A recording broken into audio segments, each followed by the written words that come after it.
Hey guys, welcome back to the channel. And my favorite film starring Jim Carrey, and one of my favorite movies of all time, one of my favorite comedy films of all time is, like I mentioned previously, my third favorite film of Jim Carrey is The Mask. Second is probably Dumb and Dumber, and the first one is 2003's Bruce Almighty. This is a fun film.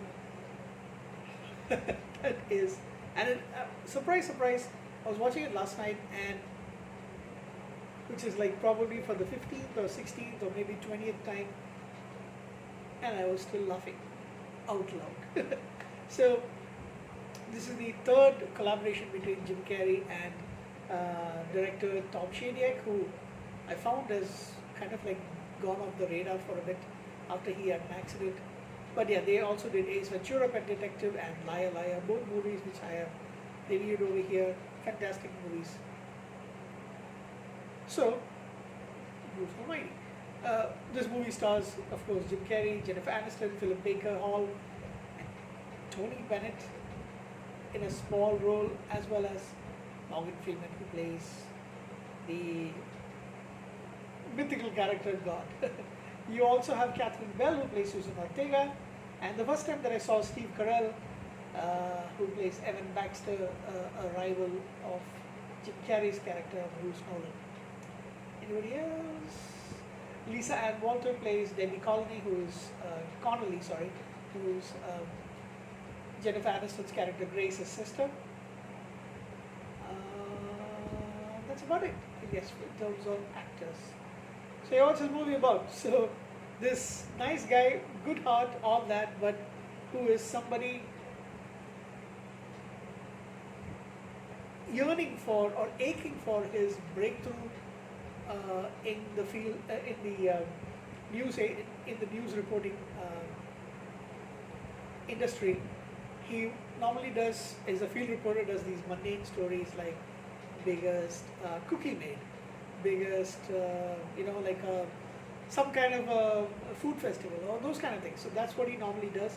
Eyewitness news on for a TV channel based in Buffalo, New York. The entire movie is set in Buffalo, New York, and he wants to be a state news reporter, anchorman on television, which is the biggest paying and the highest role that they can actually get. His role is taken over by Evan Baxter. It goes to him, and he is pissed. So he says he has a violent outburst on the screen, and he gets thrown out from the station. And he starts complaining God because there's the previous scenes, dialogues.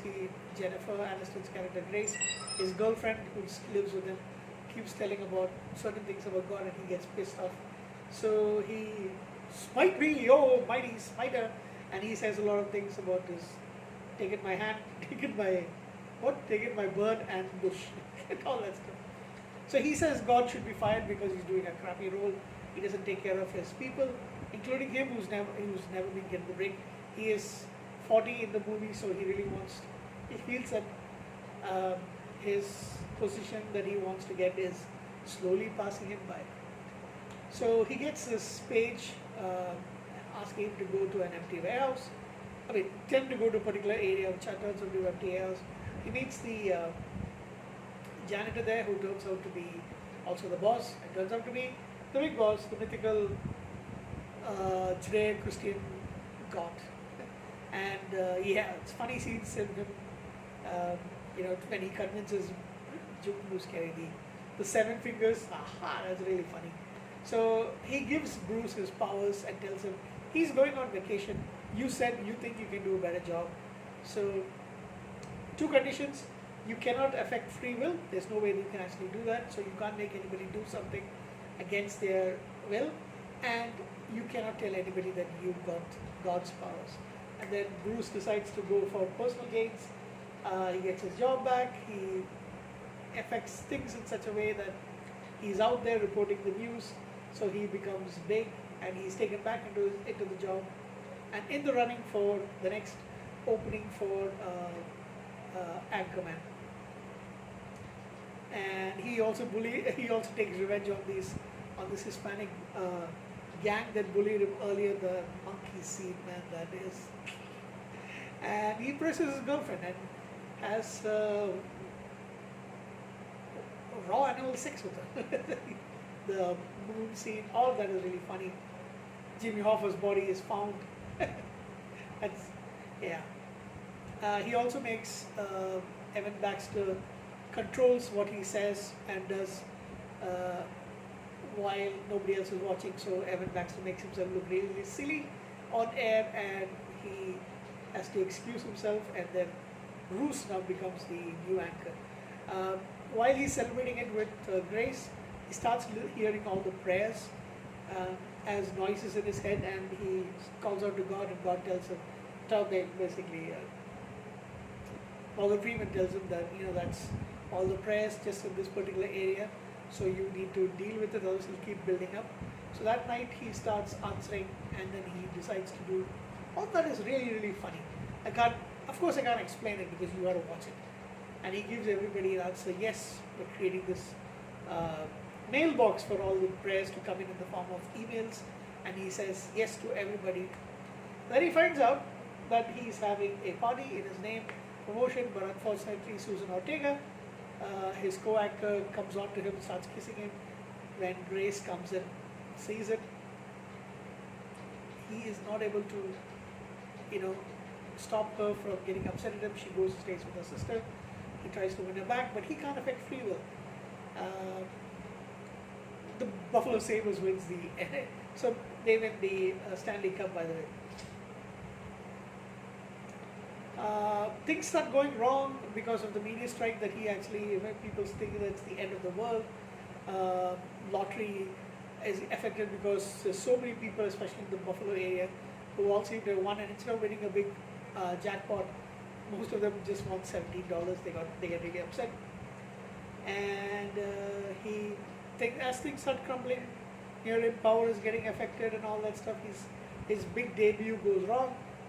He reaches out to God, and then he tells him, you've got to fix it on your own. So he helps to guide him a little bit, but Bruce starts doing things and even giving Evan his job back,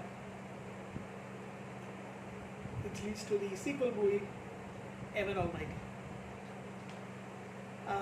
But yeah, he finds that Grace is really, really upset. So in order to avoid giving her pain, he finally realizes that he loves her way too much, because she doesn't want to be in love with him, thinking that he broke her heart. So he says, I really want you to forget. I hope you find somebody else. And then he, realizing that he's been selfish all this while, he is saddened and walks on the highway. He asks God to take the powers back, and God does, but then he is hit by a truck. Goes and meets God in the afterlife, and that's what Bruce says, like, he just wants Grace to be happy. The best things for her is what she should get, and then God gives him another chance. Morgan Freeman gives another chance. He's resurrected. His body is back alive because the medics were trying to resurrect him, and they take him to the hospital. As he's recovering, Grace comes back to him, and he decides to be the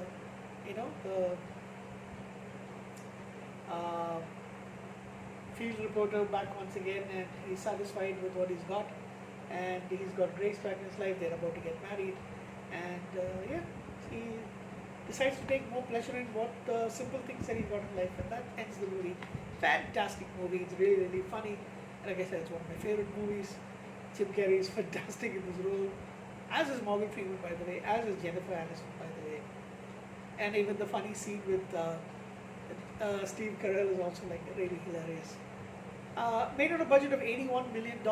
It made $484.6 million at the box office. And I want to see something else, anything that's interesting.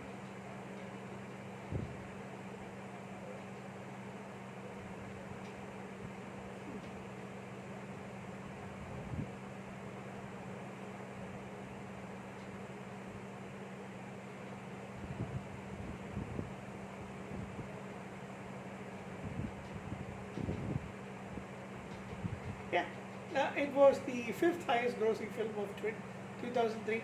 I think I remember reading somewhere that this was the highest earning comedy film for a long time before. I don't know which one actually got it after that, but yeah, 10 out of 10. Fantastic movie.